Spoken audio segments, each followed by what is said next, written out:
Right now, the statistics do show that 14% to 17% of Ugandans pay bribes, and 88% of those see corruption as a concern in the country. What would you do to improve Uganda's corruption perception index, which is terrible? Thank you very much. You see, before we find a solution, it's very important for us to analyze the problem. I think it all begins and ends with leadership, and Mildred mentioned it a few moments ago, that the fish rots right from the head. It all goes back to governance. It all goes back to the political will to fight freedom. As we stand right now, the Inspector General of Government, the IGG, Mliagonja, mentioned some time ago that the big fish in corruption are always pursued and they hide behind the president. We are in a country where the head of state is the chief priest of corruption.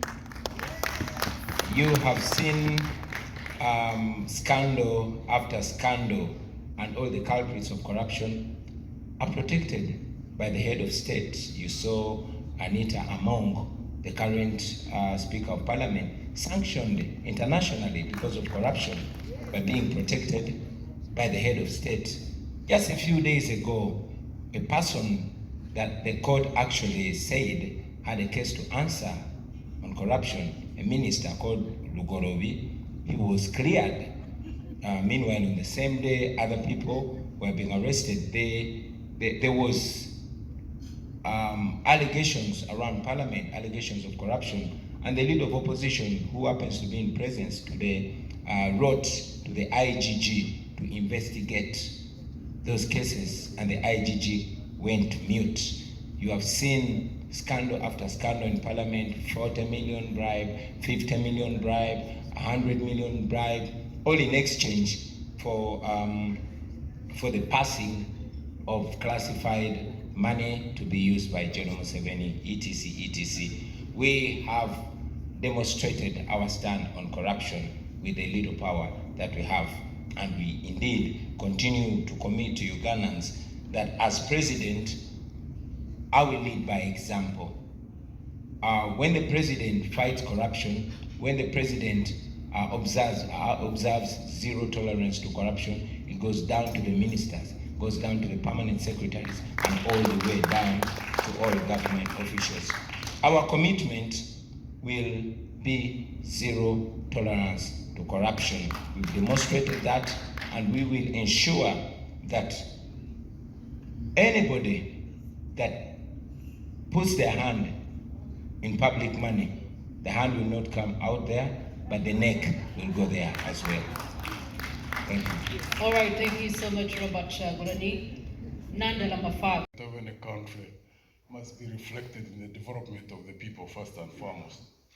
In Uganda, where 70% of the population is in agriculture, fisheries, and crop, as well as the dairy industry, you have to focus to lift those people from the levels at which they are. And one of the things which is absolutely sad right now, that there was a total breakdown of extension services. And also, crate is very expensive. Other than PDM, which is touted all over the place, which is only 1 million, it cannot help farmers who want to invest, one, raising money for quality seeds, buying fertilizer in areas where you find that the soils have got depleted, and then buying pesticides for spraying of crops, and also the use of machinery, either tractors or ox plows, that requires capital. And most of these peasants don't have access to capital, and our cooperative unions were literally broken down. It is very amazing that there is actually one fund. It is small, it's not big, the agricultural credit facility, which is given by Bank of Uganda through commercial banks. In the 74 districts where I've gone, I have asked in about 8. It's only in one district of Nwaya where only 2 people raised their hands who were aware of such existence of such a fund. Now you can imagine, this is an agricultural country. There's a regime which touts which is only 1 million. And yet the fund which could have helped those who are in agriculture would go into agro-processing. People are not aware of it at all. And it's at 12% per year. Farmers cannot survive on borrowing from commercial banks or borrowing from SACCOs at 30%, 35% and above. It simply can't happen. And therefore we propose to increase agricultural credit and expand it and sensitize people, and also ensure that we either direct or work with the private sector to establish tractor hire services in areas where they still have large chunks of land. That is only in Lango, Chacholi, Teso, where you find. What immediate reforms will you use to drive an overhaul in TVET and then also build real digital skills and ensure that the young person you have been meeting on this campaign trail is actually not locked out of the future? Thank you very much. And I'm glad you mentioned that indeed we've been traveling all over the country. For me, this is more realistic than idealistic. These are not just statistics, these are realities. These are people who've been there, and in every urban town you've reached, you've seen hundreds of young people that show up, that are desperate, they're strong, they're talented, they want to work, but these are young people that have been failed by a system. It should be noted that Uganda is ranked the most entrepreneurial country in Africa. However, the young people are being failed because 70% of the small businesses that are started do not live to complete 1 full year. They are failed because of high taxes. They are failed because of the cost of money, high interest rates. They are failed because of high electricity rates. They are failed because of high transportation, and this comes because of the broken down transport infrastructure. As a national unity platform in a new Uganda, we have a plan of establishing 10 million jobs. And here we're going to do this by leveraging the tourism sector. As you know, Uganda is immensely gifted. We're going to leverage the manufacturing sector, and most importantly, the creative industry. Now, having come from the creative industry, I know the potential of the creative industry. Uganda is equally as talented as Nigeria, or even more talented. But looking at the Nigeria's creative industry, it is almost outcompeting the oil industry. In fact, they call it the new oil because it is largely seen as even more engaging and more incorporating of young people, of the ordinary citizen, than the oil sector. Now, our plan is as follows. First, we want to empower and support the small, medium enterprises and the cottage industries. Now, for the benefit of our voters out there, cottage industries are the small scale industries, mainly in homesteads that are majoring in production.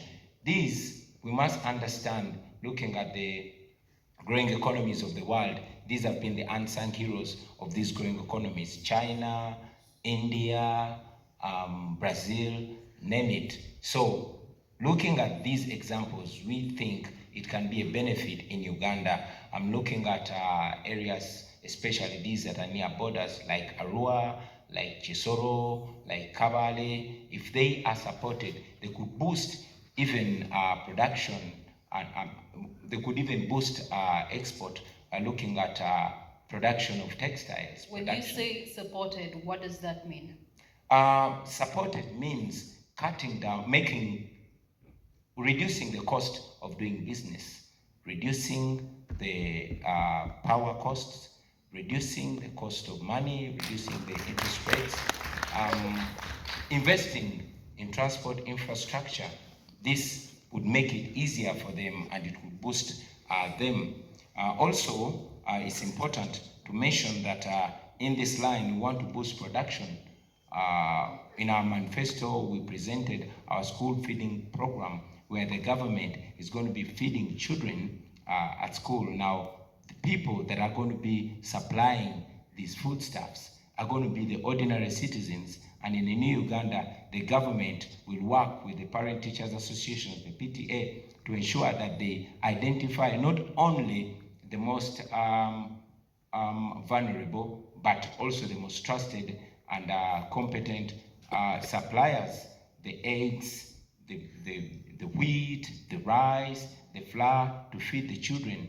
This way, we're going to be able to support even the small producers, the women, and the ordinary people out there. We believe that this is not only going to boost education, but it's going to help in youth unemployment. We also intend to modernize our skills development. Your time is spent, but I'm going to allow you a minute. You have made recognition of manufacturing and tourism. These are high level in terms of strategic for any presidential candidate. Leaders have been describing it as Uganda's economic growth. However, there's one structural problem that still hinders both sectors right now, and that is unreliable power supply and high electricity costs. What's your solution? Well, the high electricity costs can be renegotiated. As government, we can go as far as renegotiating with Bujagali to ensure that the power comes down, because that is what is going to help the productivity. There's one thing, if you allow me also to talk about, that's the exploitation.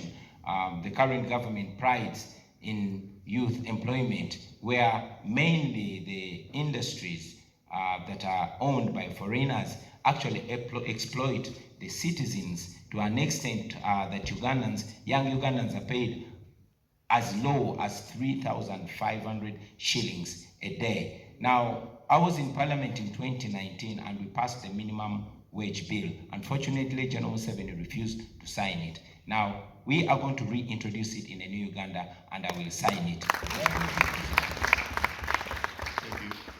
Thank you for that. Let's move on to candidate Nandala Mafavi. I've been going through your manifesto, which is quite fascinating. The country has been done in such a way that cost of capital is too high. And because even the reason why cost of capital is high is because of government. The biggest borrower is government. So it crowds private credit. And so when someone goes to the commercial bank to borrow, they will say no money, or they give you at an expense, maybe there's more conditions. Now what I'm trying to say, in the tea sector, if me become the president, I will tell you that it will be a deliberate effort to put industries, to put processes, so that credit, which should have been somebody going there, will be given by government beyond leading it, so that we create jobs in that sector. Fertilizers will be given on subsidies. And I can assure you the tea sector is the best now. Because initially we had 4 of them, 4 ranking in. Tea can even overtake coffee. But of course, coffee is still high. In the current situation now, it is coffee followed by tea. Now we're getting a lot of money from tea, but also the marketing process are being driven wrongly. Government should lead in this process. I can assure you, I believe tea will create jobs and will make our youth be employed. All right, thank you so much. Staying remaining in the subsistence economy right now as we speak, mostly in subsistence agriculture. You do have the standing current government prioritizing agro-industrialization, manufacturing with the incumbent, ensuring that there's a spread out of business and investment parks across the country. But there's also the element of tourism, construction, trade that are low-hanging fruits. Oil and gas have been promised that next year it should be bearing us some fruits. There's also works and transport. All these to acknowledge that there's a high failure rate of youth-owned businesses without systematic support in those particular sectors. How do you intend to actually ensure that there's policies, that there's public investment, that there's procurement that is geared towards ensuring that the young people's uptake into these sectors is one that will help them leapfrog from the statistics we know